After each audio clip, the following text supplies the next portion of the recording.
Bienvenue sur Top Invest, la chaîne des tops d'investissement. Ici, on parle essentiellement d'entreprises de qualité. Alors, aujourd'hui, je vais vous montrer ce qu'il faut absolument éviter dans des compagnies qui versent des dividendes. D'accord? Donc, ici, je vais prendre l'exemple d'une compagnie qui paraît très belle, mais qui cache quelque chose qui pourrait impacter à long terme votre dividende. Donc ici, la compagnie s'appelle The Southern Company. Donc c'est un utility, donc généralement c'est une compagnie d'électricité aux États-Unis, donc que ce soit du gaz, du nucléaire, de l'énergie renouvelable, ainsi qu'une partie pour le charbon également. Donc ici, ce genre d'entreprise-là a tendance à avoir des dividendes stables et croissants dans le temps. C'est normal, c'est un business facile à comprendre, voilà, qui est là pour durer, qui est là pour le futur également. D'accord? L'électricité, ça ne meurt pas, ça ne ment pas, on en aura toujours besoin, si on réfléchit bêtement et simplement comme ça. OK? Donc, quand vous regardez la croissance du bénéfice net ici par action, vous constatez que entre 2002 et aujourd'hui, on est à peu près aux alentours d'une croissance ici. On est croissant ici. On quitte ici à peu près de 1,86$ à peu près 2,41$. 3,41$ plutôt.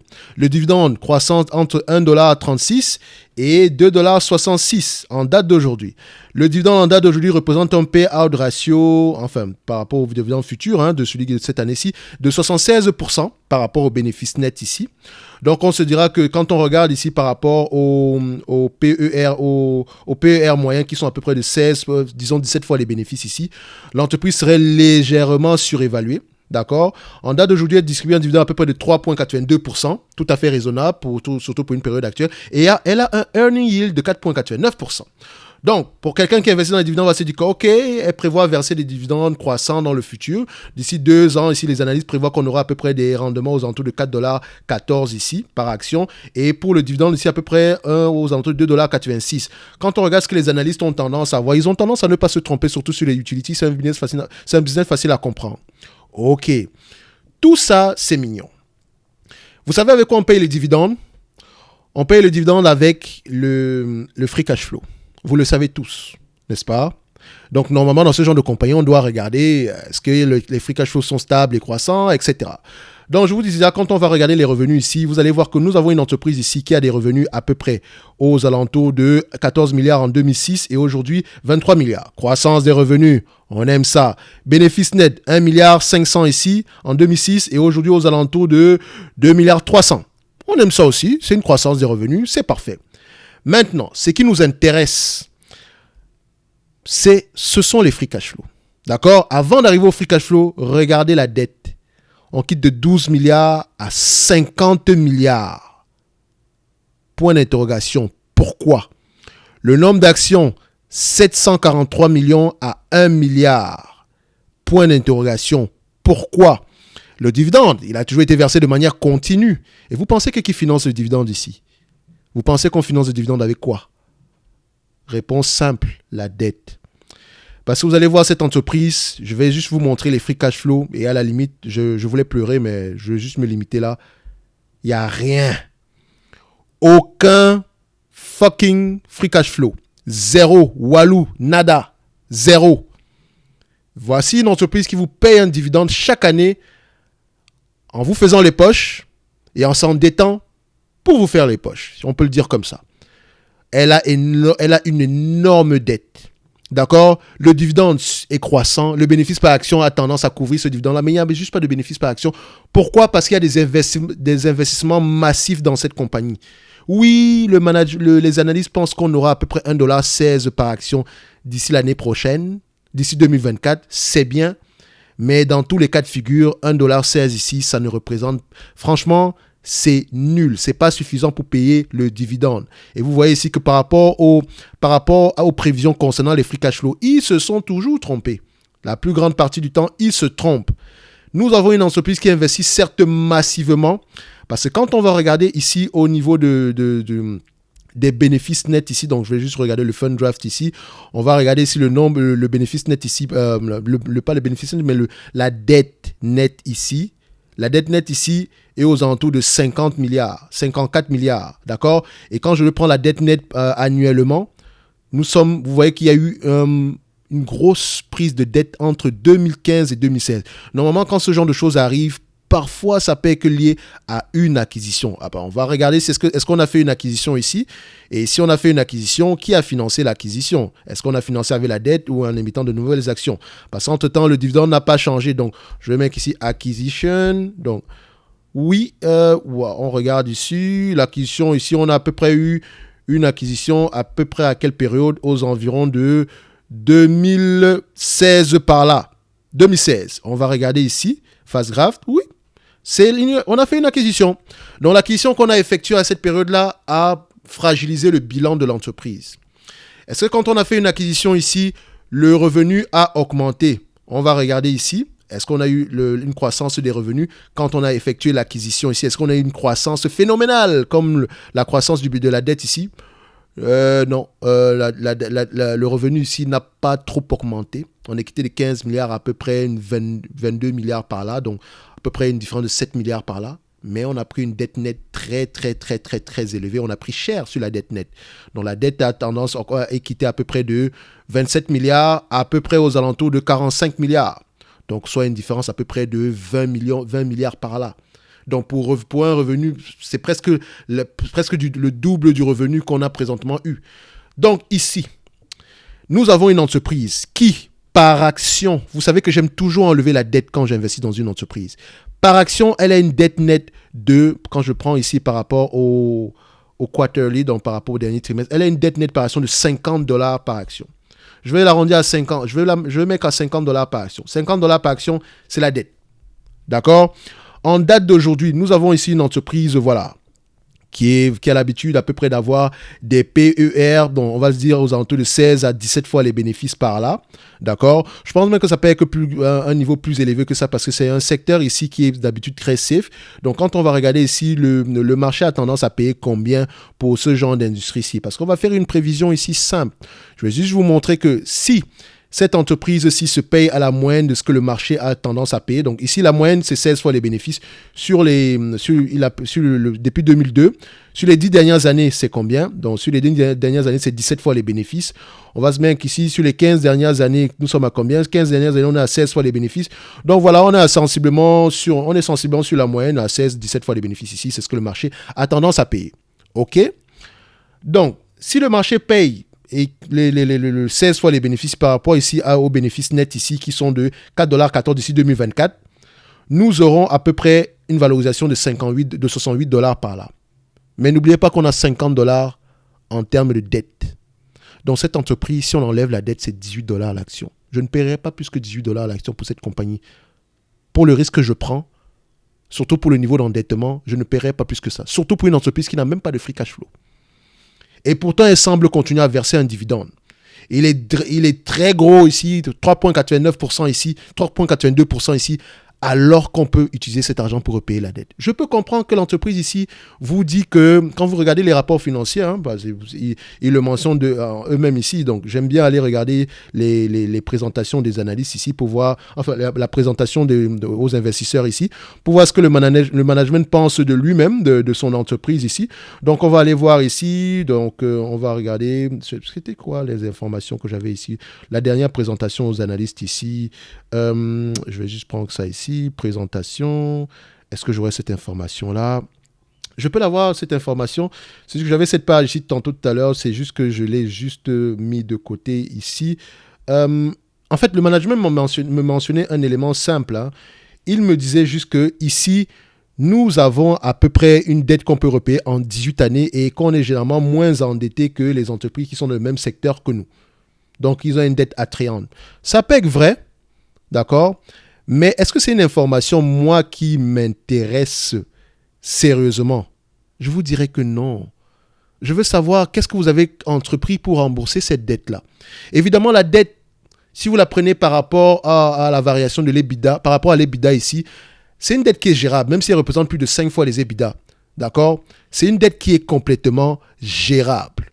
Mais est-ce qu'on a l'intention de la payer dans les années à venir? Point d'interrogation. Parce que si on ne paye pas cette dette-là, les intérêts sur la dette augmentent.